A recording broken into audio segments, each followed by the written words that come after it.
Tonight, we're joined by two wonderful panelists. First, AJ Verdelle is a working mother. She's the author of The Good Negress, which is a novel that won 5 national awards, including a Whiting Writers Award. She was the finalist for the PEN/Faulkner Award. And actually, the novel that she wrote was Toni Morrison herself wrote a glowing review of, and I believe a blurb for the book itself. Ms. Verdelle also received the Vercel Distinguished Prose Fiction Award from the American Academy of Arts and Letters. She teaches at Morgan State University and also teaches at the MFA program at Lesley University. And this fall, we're very excited that her next volume is going to be published, and it's a memoir about her relationship with Toni Morrison. Additionally, we're joined by Dr. Justin Joyce, who is one of the founding editors of the James Baldwin Review. He's the research director at the New School. He's an interdisciplinary scholar of literature and film and a very sought after guest on those subjects, and especially on James Baldwin. His writings have also appeared in a number of collections on Baldwin and on African American literature generally. The James Baldwin Review is an annual journal of peer-reviewed critical and creative nonfiction on the life and writings and legacy of James Baldwin, and I'm going to put a link for it in the chat room, and I encourage you to take advantage of it. I'll get it there in a little while. So I wanted to start by asking Ms. Verdelle, shortly after Toni Morrison died, Ms. Verdelle wrote just the most beautiful column about her relationship with Toni Morrison. It's called the Priceless Advice Toni Morrison Gave Me. And I'm going to also put a link to that. It's a wonderful article. And I have to admit that I read it before I saw the movie. And then after I saw the movie, and I thought, it was so sweet and beautiful. And it made me just love her that much more. And then after seeing the movie, it just made me realize what an incredibly outstanding, rare person, warm person Toni Morrison was. And I wanted to ask you, Ms. Verdelle, what that was like. What was that experience of meeting and knowing her like? It was a privilege.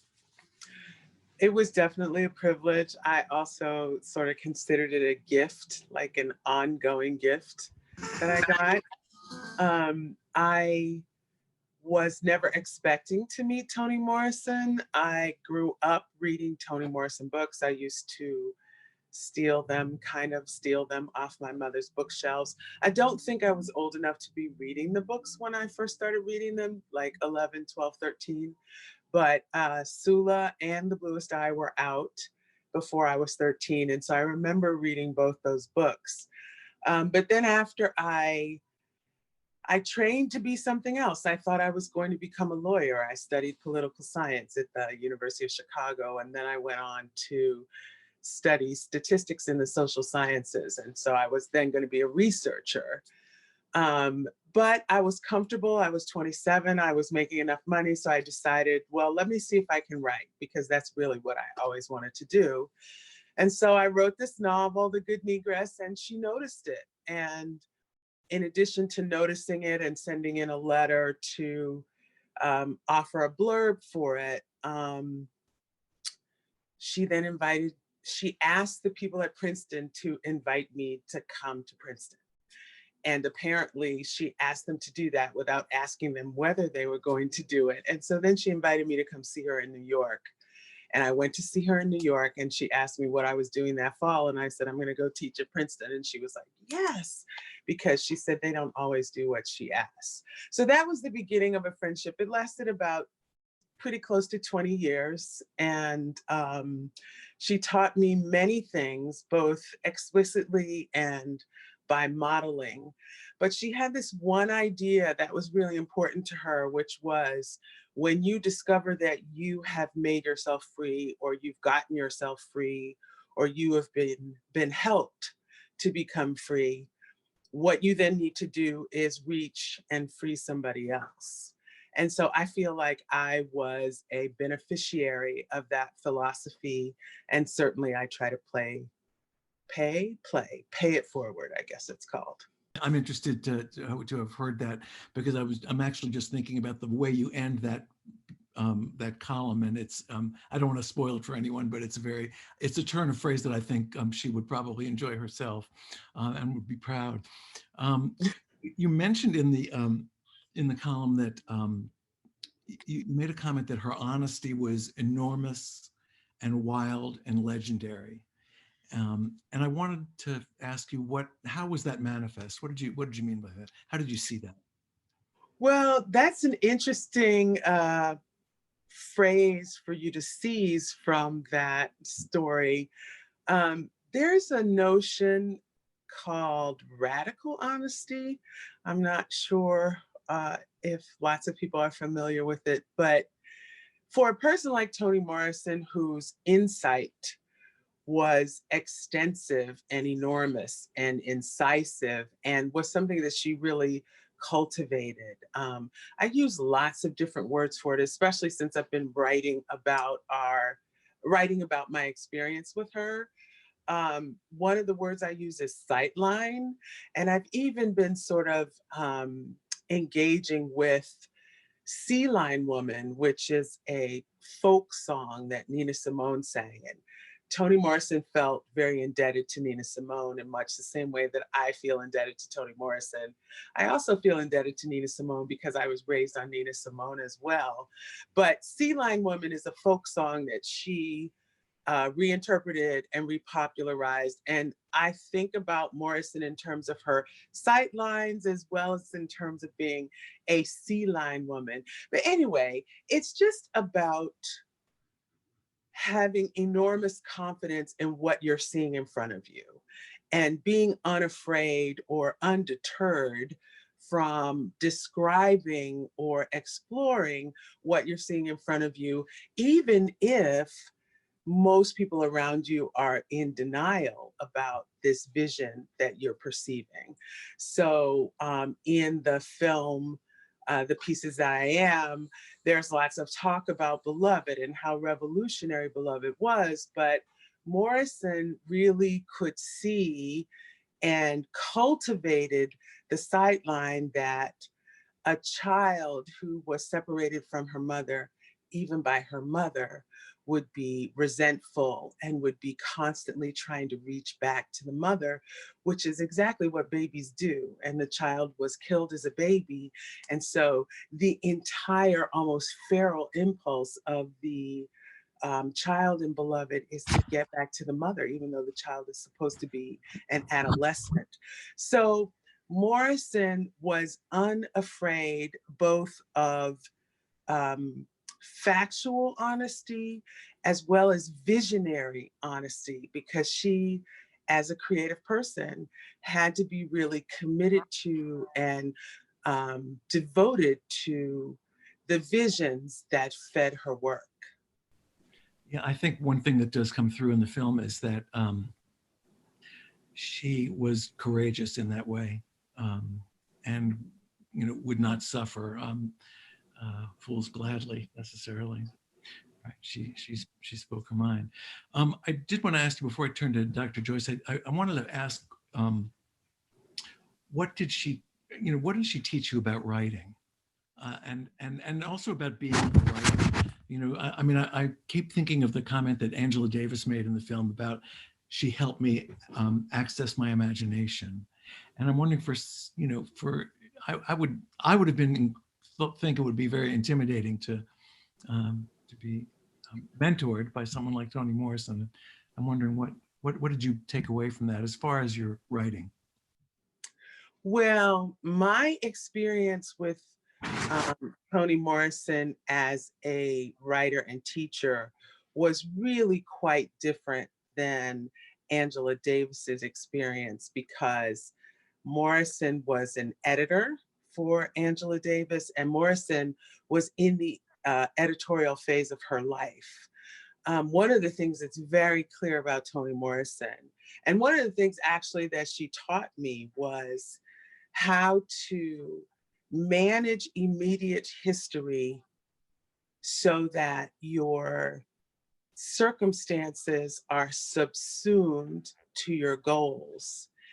And I think that that's because when I entered Toni Morrison's life, she was already at her apex. She was already a rock star. She had already won the Nobel Prize. She was in an entirely different um, posture with me than she was with people whose books she was bringing to market. So for me, I think what she was doing was she was making a personal connection. She was trying to applaud the work that I had done to begin my career. And we spent time together that kind of teetered on writer friends, intimate friends, because she was moving into quite a later phase of her life. So she did not edit my work. She did not read my work other than the novel that I um, published. But what she did was she engaged with me, and she was a very amazing supporter of my interest in language and my work with language. And we made language jokes with each other. And we spent quiet time together. It was really a discovery for me when I finally realized that most of the time we spent together was just the two of us.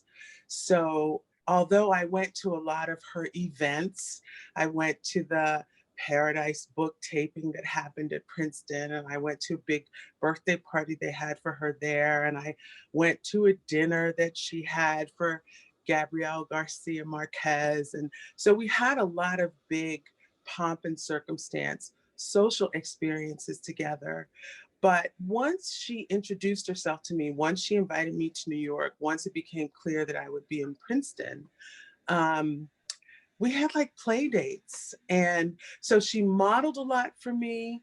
She spoke to me at a level that no one had ever spoken to me before. She encouraged me to hold my visions holy. Like when we would talk about imagination, we had really lively conversations about how the imagination works. Um, so I learned from her in terms of her own modeling and in terms of the incredible sort of reach and rue that she created with her uses of language and her interest in language aligned with her personhood as a Black woman, which is of course the same personhood that I identify with.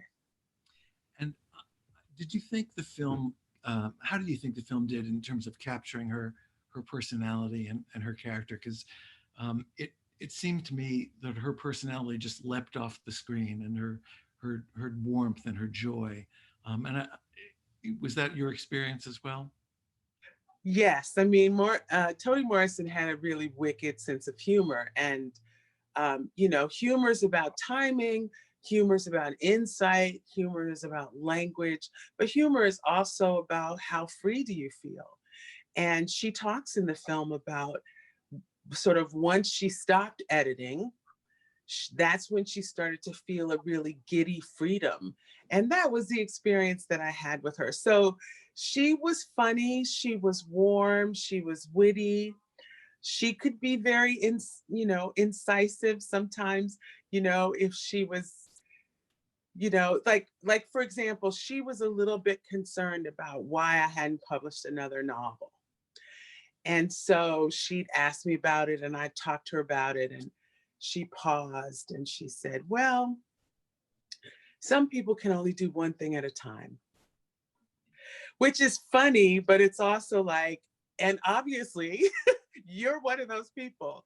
So I was raising a young daughter by myself and I couldn't send my daughter off. So I was focused on my kid. And so, she's funny, but she's also could be a little bit cutting sometimes. And so that's what, when you say it could be intimidating, there were some aspects of the way she spoke to you. And quite honestly, sometimes she would communicate things without speaking at all.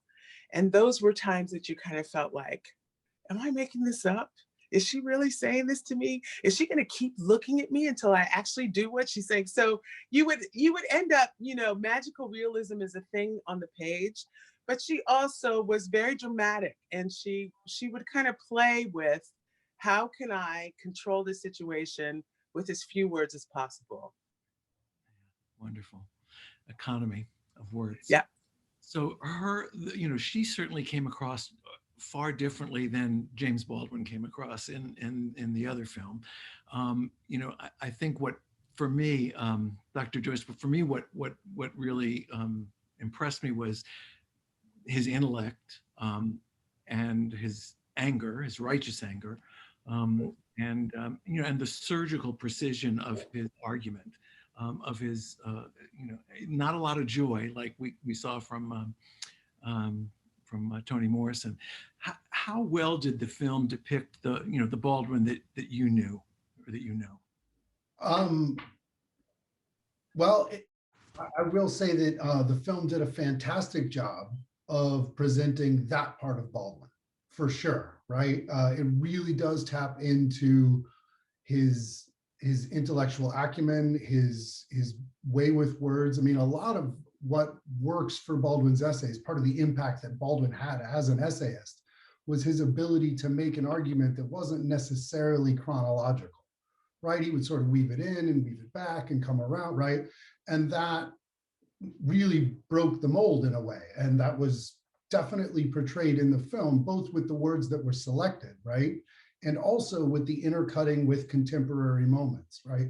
One of the things that made Baldwin work, again, as an essayist, was his ability to go back and forth.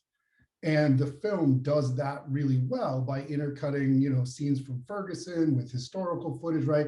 There's almost this sort of implicit or subtextual, I hate to say it, but sort of Baldwinian style that really, I think Peck did a good job with bringing that together.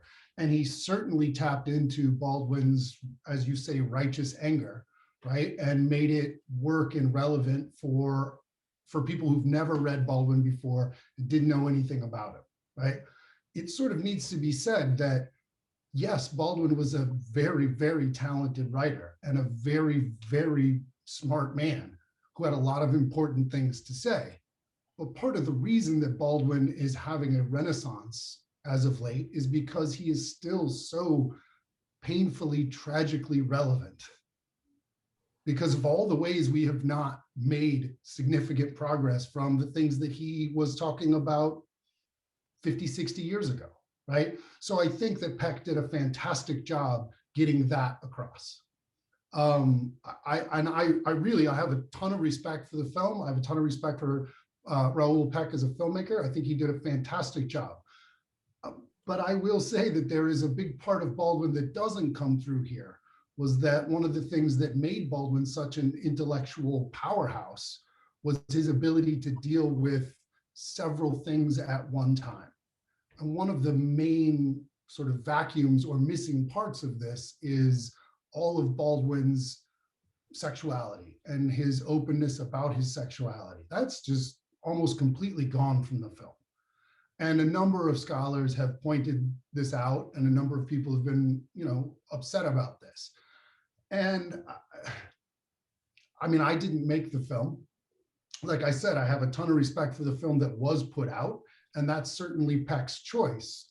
But in that way, I think that there's a big part of James Baldwin and James Baldwin's relevance and James Baldwin's importance to literary scholarship that gets left out.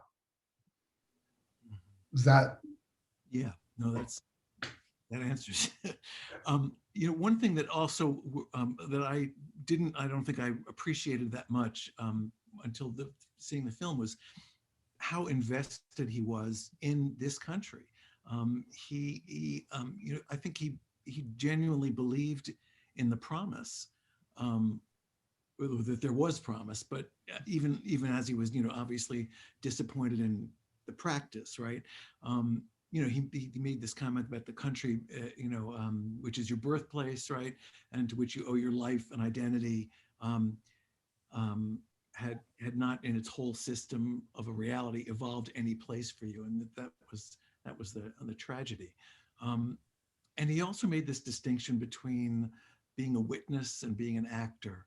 How do you think he saw himself in that? Well, I think just the sort of first part, which wasn't really a direct question, but I think you're absolutely right. Baldwin remained committed, even though he spent a good chunk of his adult life not living in the United States. He never really wanted to be identified as an expat. He always wanted to hold on to being an American.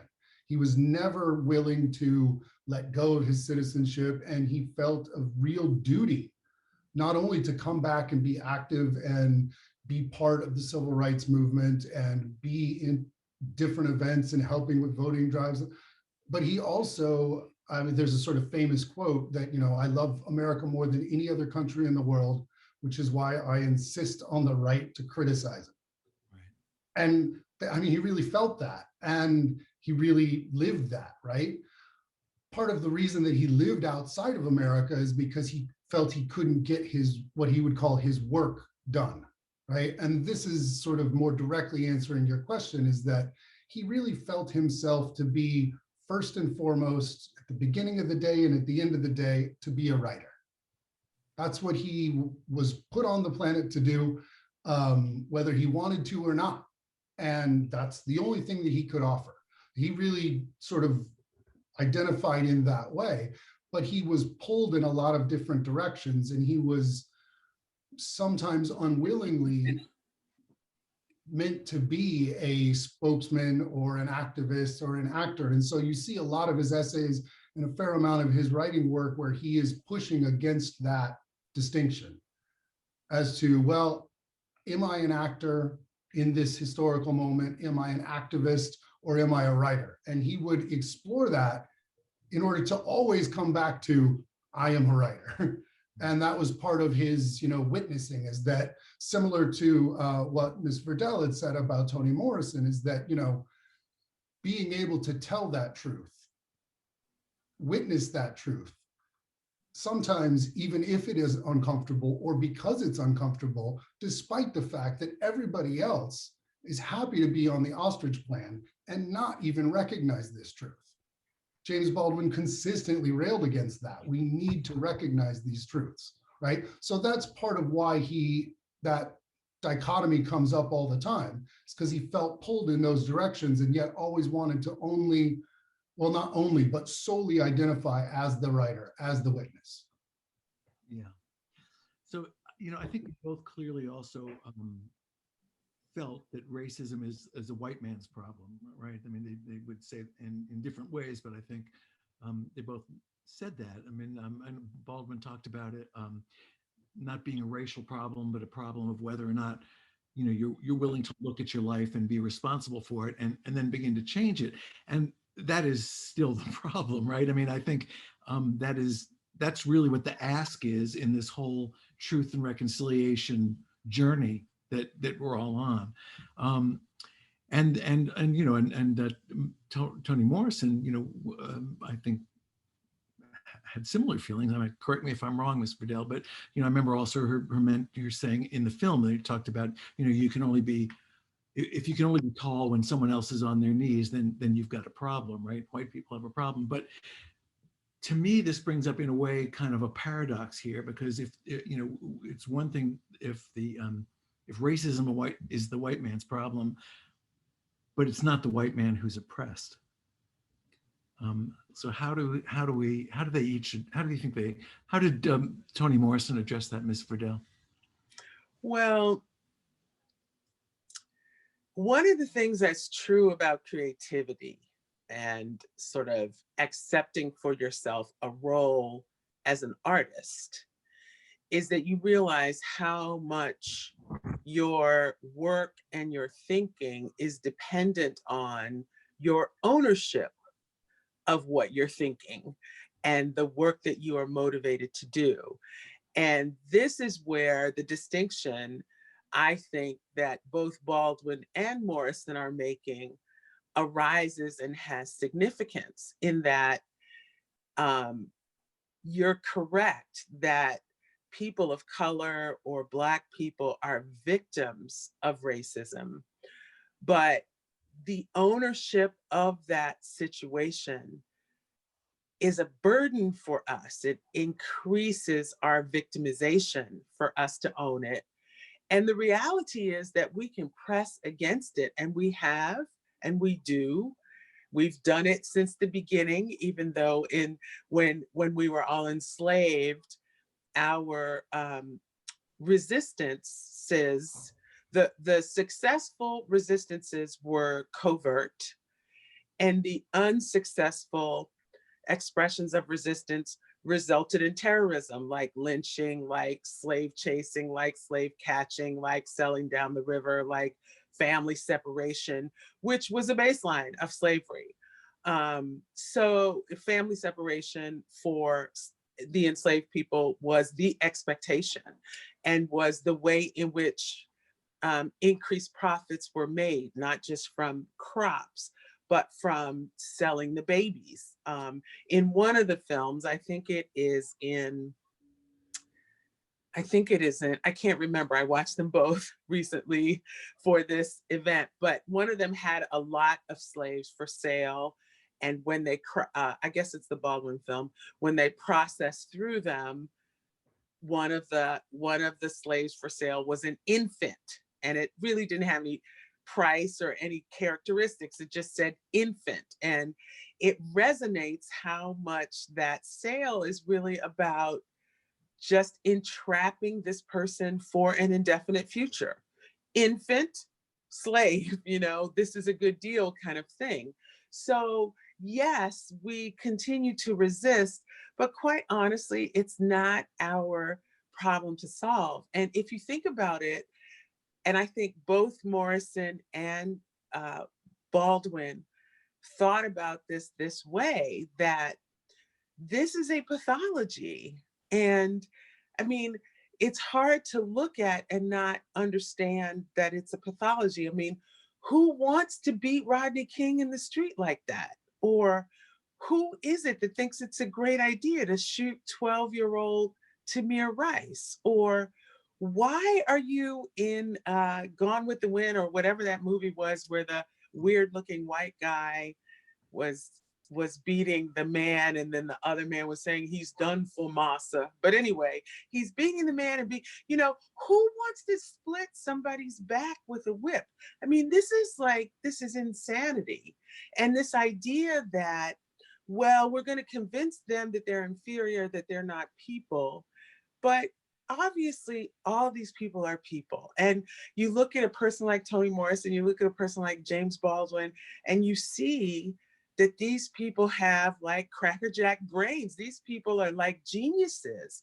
So not only though are they geniuses, but they're regular people who would have regular, safe, loving family lives if you would but leave them alone, instead of chasing them down in the street, or instead of calling the police because they're waving their arms, like that little boy Elijah McCain, who's a violinist and listening to music and walking down the street, and ends up sedated with enough drugs for a horse, so he's dead the next day. I mean, there's nothing wrong with Elijah McCain listening to music, moving his arms. There's something wrong with the person who calls the police because they see a Black boy moving his arms. And there's something wrong with the police who come and give him enough drugs to sedate a horse. There is something wrong with that behavior. And I think they both were saying that. And I raised my hand, I'm saying the same thing. How about you, Dr. Joyce? Well, I don't want to needlessly repeat what Ms. Verdelle has said. I guess I would like to add here that one of the things that Baldwin did for American Letters was to identify that paradox that you've identified, Mr. Schwartz, because that was one of the, when Baldwin is first writing that in his essays, to identify racism as a problem of white consciousness and white identity, excuse me, is a revolutionary, radical thing that he has done. So that was one of Baldwin's monumental achievements. And that's why he insisted on it over and over and over again, because it was a radical concept, right? And it is still a radical concept today. But I would say that Baldwin sort of had a twofold mission in that he was working as an essayist and as a novelist, and also as a playwright and as a poet and as a talking head. I mean, he was an international celebrity and a talking head, like in the early era of the talking heads on TV, right? And in bridging that, Baldwin also really worked in his fictional work to simply celebrate Black lives and Black love. Right, that was another sort of counterpart of his argument. And I think that's something that he and Toni Morrison as writers really had in common, right? And that, I would say, seemed to be more the written mission, if you will, of Toni Morrison's work, is to quite simply, unapologetically celebrate Black lives. And in the film, she's quoted as saying that in and of itself is a radical thing, right? And so they definitely both have that in common. I mean, Toni Morrison did write a scholarly book about African-American presences in American literature, and it does build on those same things and makes that same point. But I mean, in a way, I hope you're not asking me to identify how to solve this paradox. Because I mean, it as I sort of started with, part of the reason that Baldwin is somebody we keep coming back to is because these are problems we still keep having. For all of the horrifically painful cognitive dissonance and just horrific lack of apathy, empathy, and human understanding that Ms. Verdelle just gave a ton of great examples of, and we could just list examples day after day after day after day. So yeah, no, what I was after in how the two of them kind of struck that balance. Well, you know, there was even evidence in the film of what has always shocked me incredibly, and made me feel incredibly unsteady, is the ways in which lynchings were often parties.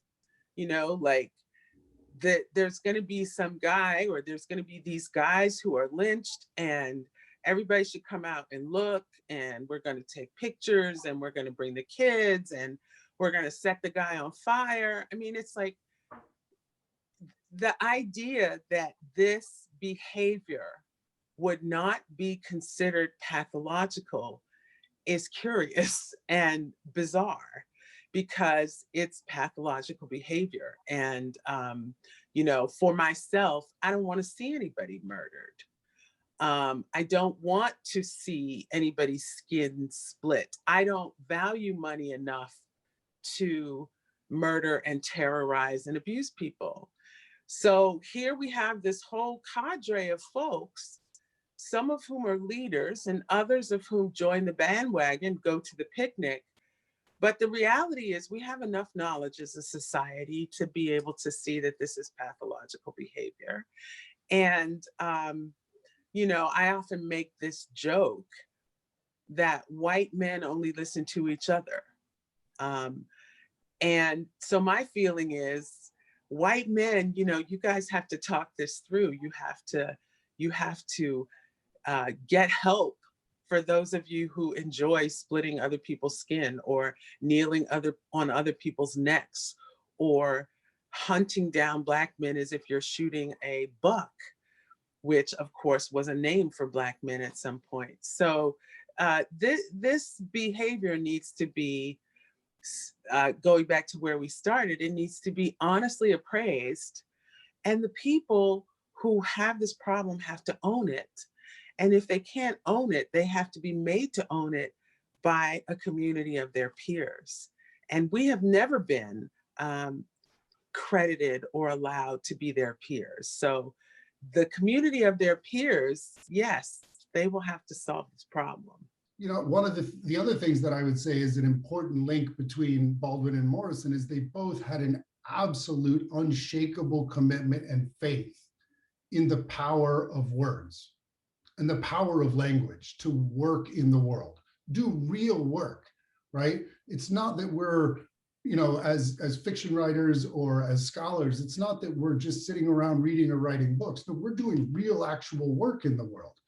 And I will say that, you know, I have a fair number of friends or neighbors that will want me to sort of walk them through their first Baldwin experience in a way, right?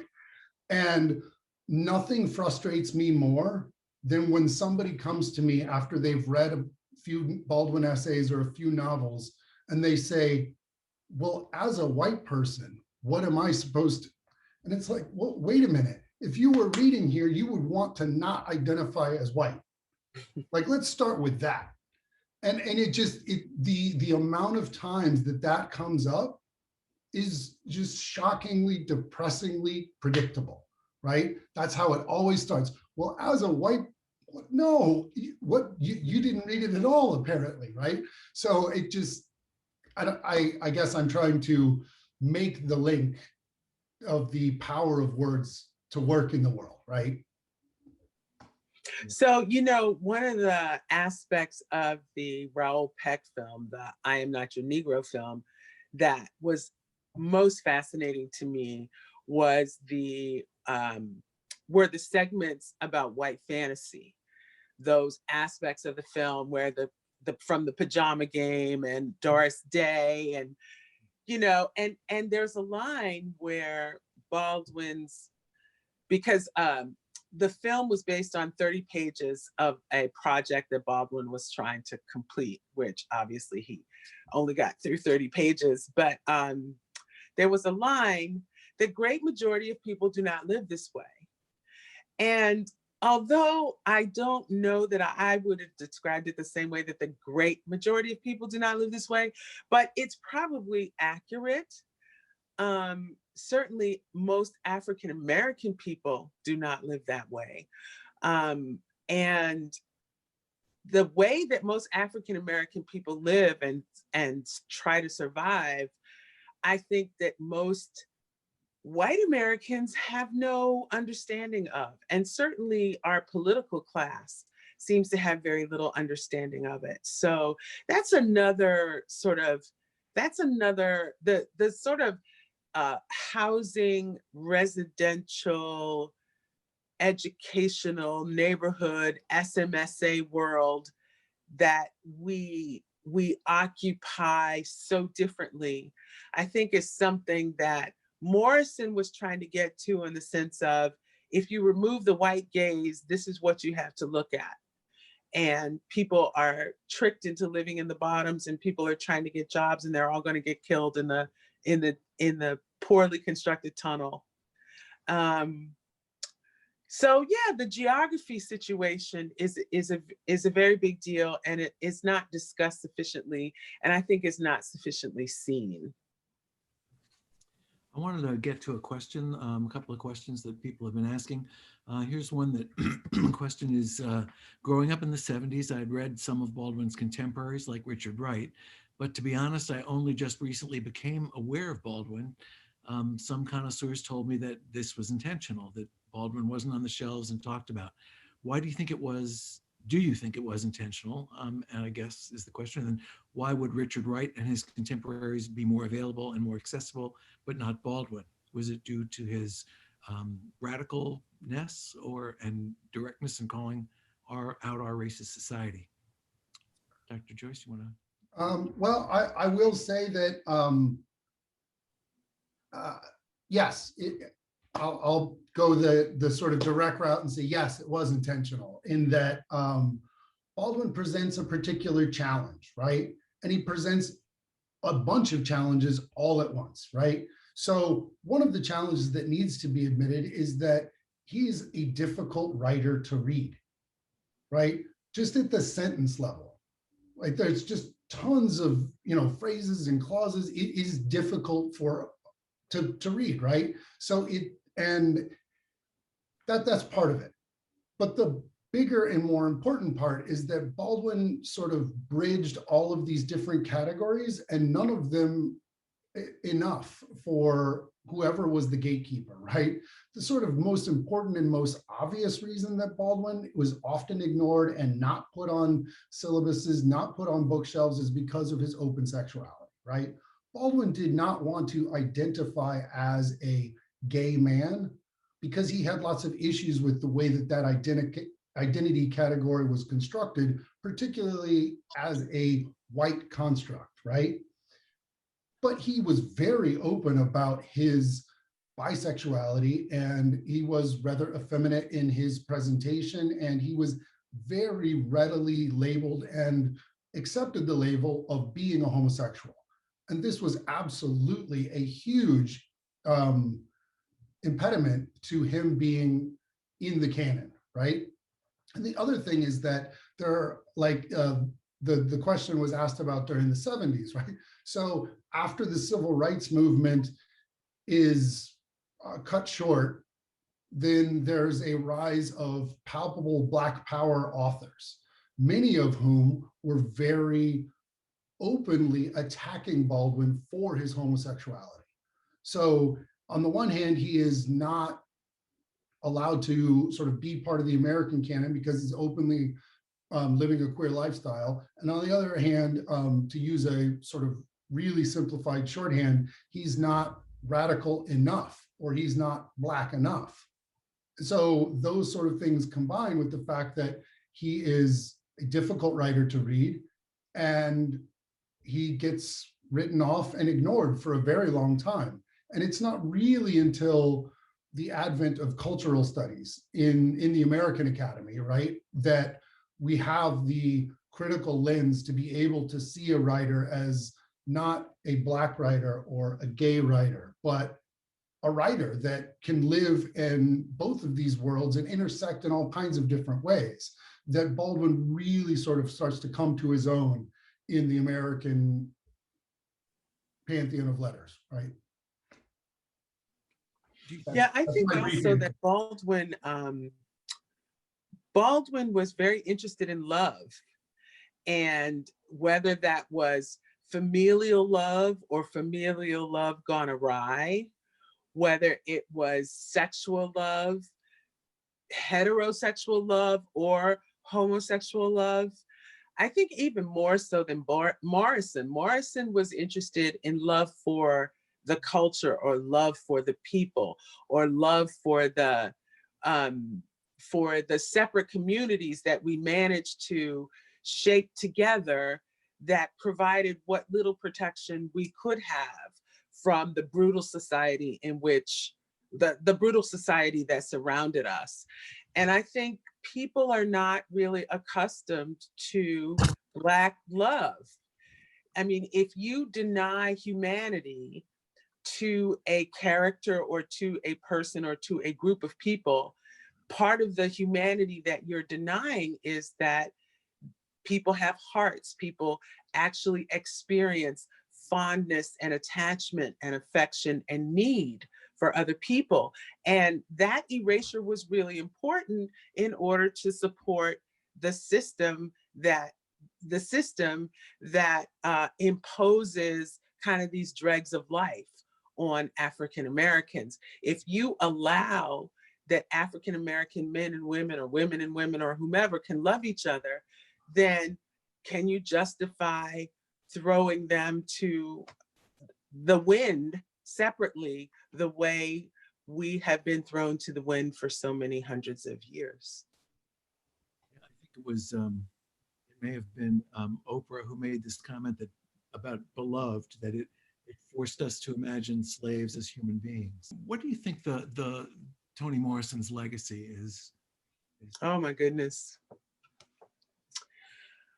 Well, first of all, she insisted, and I think was pretty clear, that I think it's Farrah Jasmine Griffith said it in the film, that we have a whole world going on, you know? We're all living lives. We African American people, we have big lives that are happening, that are existing. Some people are thriving. Some people are histrionic because of, mass incarceration is also a kind of family separation issue, a breadwinner separation issue, an issue that contributes to maintaining poverty.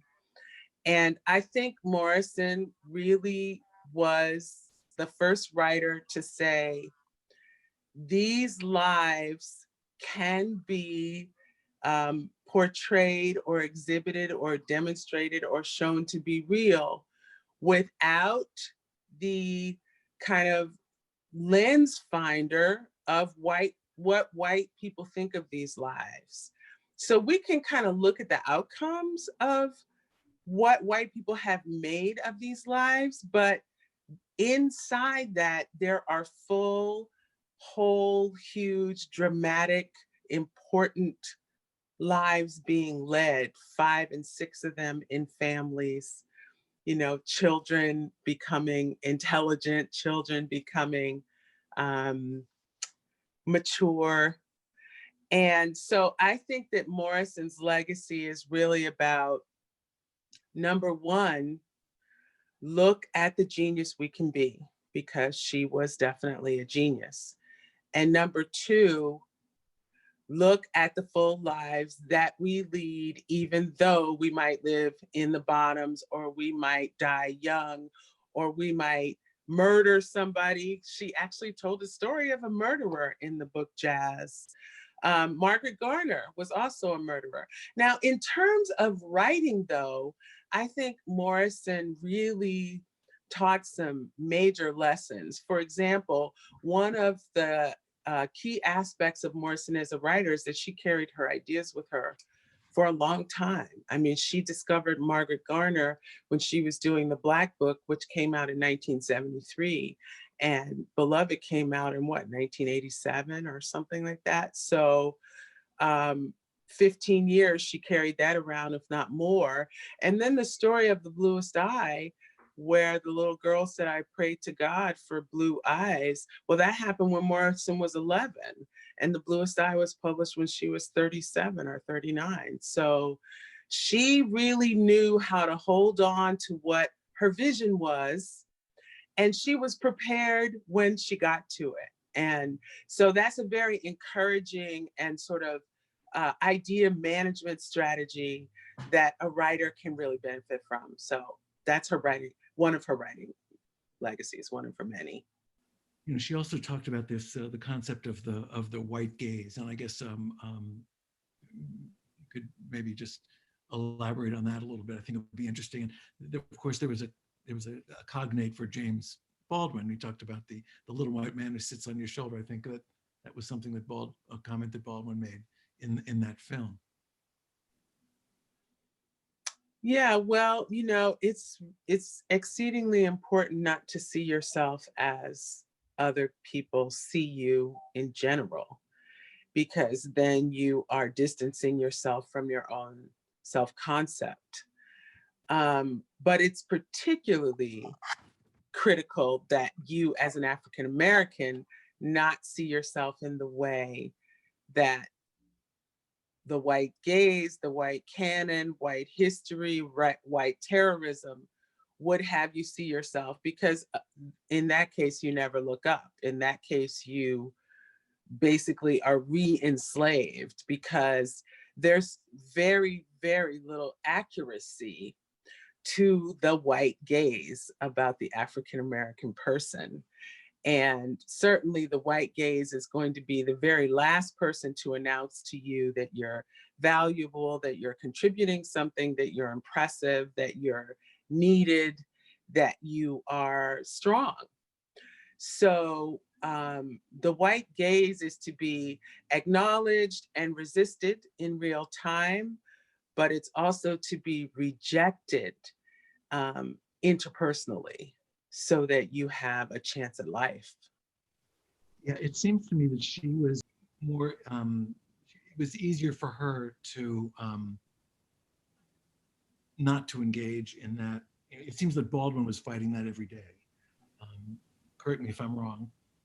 No, and I will say that one of the things that Baldwin brings to the table, in addition to what Ms. Verdelle has really aptly pointed out about the message that Toni Morrison presents, is that Baldwin also really looks at this as a critical, as an analyst, as a scholar, identifying that this is a problem for everyone.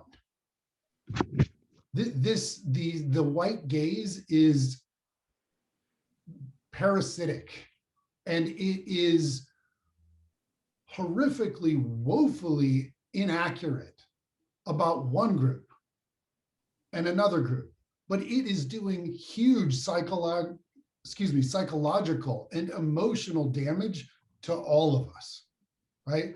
I mean, I have lots of different favorites, right? But one of the really great Baldwin books is The Devil Finds Work, right? It is a amazing piece of film criticism. And it's also a piece of just, I mean, American analysis, right? There's a line there about, you know, the way, I'm going to paraphrase it terribly, forgive me, but the way that entertainment is presented is not unlike narcotics, right? Right. And right.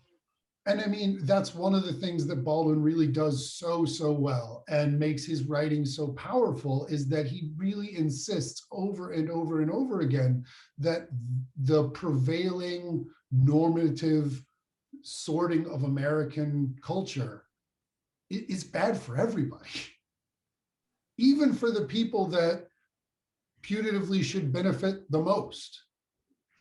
It's killing people and it's making them sick in all kinds of fundamental emotional and psychological ways. And that sickness manifests itself from a willingness to be the horrific police officer that is going to do all of these, right?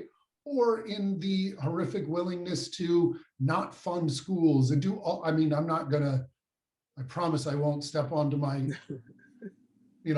soapbox here, but there, I mean, I'm sure most of us could come up with examples that we want to say, yes, this is all of the reasons that American culture, as it's practiced at a normative hegemonic level, is sick, and sick in a very clinical way. It is making us as a society less than and incapable of moving forward.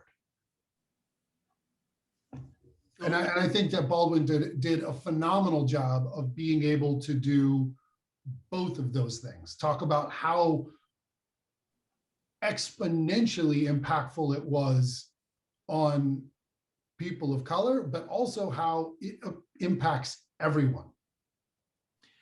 Right. I mean, the entire I Am Not Your Negro is really centered around those three murders. And they're murders. They're actual cold-blooded murders of people who were heroes. And they were heroes not just to, Black people or sections of Black people, but they were heroes to people who are fighting for the cause. And this kind of murder is kind of routine. Like, we look at these three murders and go, oh yeah, Medgar Evers, Martin Luther King, Malcolm X, none of them lived to be 40. I mean, it's just amazing the incredible brain drain that this racial terror causes. I mean, we have generations of African-American people who have never been able to even whisper at their potential, because for years it was illegal to teach people to read, or before that, all you got was scraps to eat and clothes once a season, or before that you were stuck in the cotton field, or now you're stuck in an impoverished situation and you've grown up in the projects and you don't know what money is, or you don't know what it is to have a job, or you don't know why you should vote. I mean, this sort of whole-scale miseducation of generations of people is a very destructive aspect of our society, and it it contributes to things we don't get done. So let me ask you, Ms. Verdelle, you know, we're having a moment in this country here. I mean, I think since the George Floyd murder, what, and it's been a remarkable, I would say, to me at least, year. I mean, a watershed year in at least in my lifetime, which is probably longer than yours.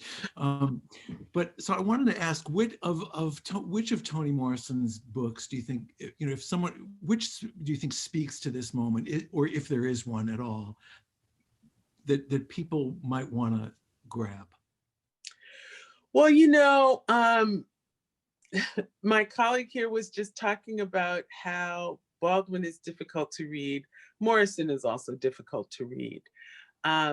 And having said that, I think that Paradise is her most illustrative book, because Paradise, though it is thick, it does cover in each chapter kind of a different person's perspective.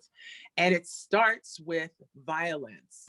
And I think Baldwin was making the case, and I think that in terms of radical honesty, you know, especially watching these films again, I mean, America is a violent place. It's just shocking, the guns and the police state. And I mean, it's just, America is a very, very violent place, and founded on violence, continued with violence.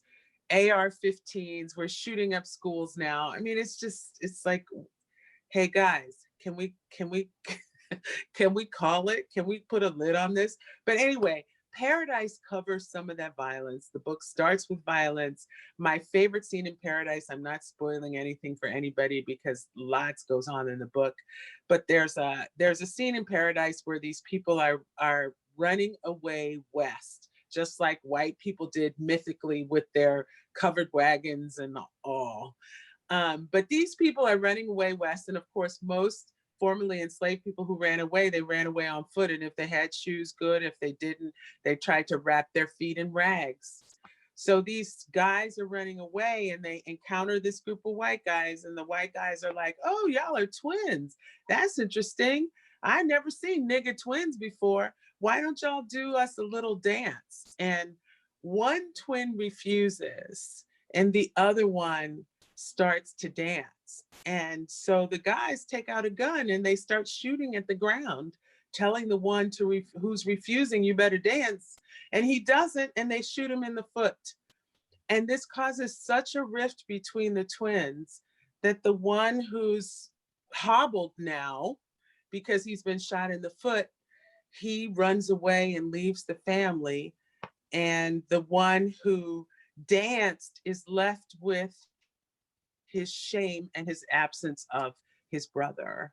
I think that Paradise is a fascinating book, and Morrison and I talked about that book a lot, and I think she was very fond of it as well. Dr. Joyce, what about James Baldwin? That might be a more difficult, well, maybe not. Joyce. Well, can I pick two? Yes. As the first book, and then the second, then the follow-up. Sure. I would say the first book, I would say, is Another Country. Another Country is a really complex book in terms of structure. Again, I'm not giving anything away, but the book is centered around a suicide and the sort of ghost, and not ghost in the magical realism sense that Toni Morrison was able to succeed with, but the specter, the memory of that individual sort of haunts the rest of the book and everybody else's perspective, right? But it also deals with American society and American expat society. It deals with heterosexual relationships, excuse me, bisexual relationships, intersexual relationships, homosexual relationships, violence, crime. Like, it is a American novel, and it is also in all of the ways that America is a really complicated, beautiful, and terribly messed up place. is captured in this novel, right? And it's approachable if that kind of honesty can be approached, right? Um, and also it's kind of a plot boiler, like it sort of moves along, right? Because you really want to know what the relationships are going with. And so that helps, right? Just, okay, what's happening next, right? And then the other one is, I would say, I mean, The Fire Next Time is a really important book for Baldwin. But I would actually say instead, No Name in the Street. No Name in the Street is written after Baldwin has sort of had this terribly failed romance with Hollywood when he tried to bring a screenplay about Malcolm X's life to fruition. And it's also after the civil rights movement has been aborted by these murders. And Baldwin is struggling with all of the things that he is going to do and trying to feel and ways to renew hope, right? One of my colleagues, Eddie Glaude, had recently written a book called Begin Again. And that is really centered around that, trying to begin again, trying to renew your hope and trying to get going again with the hope of America. And Baldwin really deals with that in ways that is approachable and makes you want to read more, I would say, of Baldwin's other potentially more trenchant, more biting, more searing essays. Excellent. Thank you so much. So it's time for us to sign off here in a second, but I did want to call attention to some really insightful comments made by Ida Jones in the chat, and maybe get to you, both of you, to react to this. She talks about assessment, critical observation about the pathology of whiteness. She says that, I do believe that they, that is the white mindset, will fully address this sickness because it is embedded in cultural DNA, that is literally the person. Moreover, this is not a national condition, but a global condition that is normative within and throughout white society. The nexus where color encounters this ugliness is brutal, but there are moments of intra-racial ethnic tensions exploit, murder, and damage humankind. Well, I think that the idea that this is a global condition cannot be denied. It also is an overwhelming admission. And in terms of the incredible energy that reacting to all this terrorism requires, it's hard to actually consider it a global situation unless there's going to be some kind of global alliance or global help. So although I think it is true that colorism and just looking for somebody in every culture to diminish to the point so that other people can feel superior, which is not a healthy human behavior, right? This is how it becomes psychosis, because we encourage it. But anyway, I think it is rampant. And I think in the United States, we feel slightly myopic about it because we are struggling and have been struggling for so long. But I think the point is well taken. And I would add here too, that one of the things that is global about this condition, and there is another sort of ghost or specter haunting the conversation, which is global capitalism, right?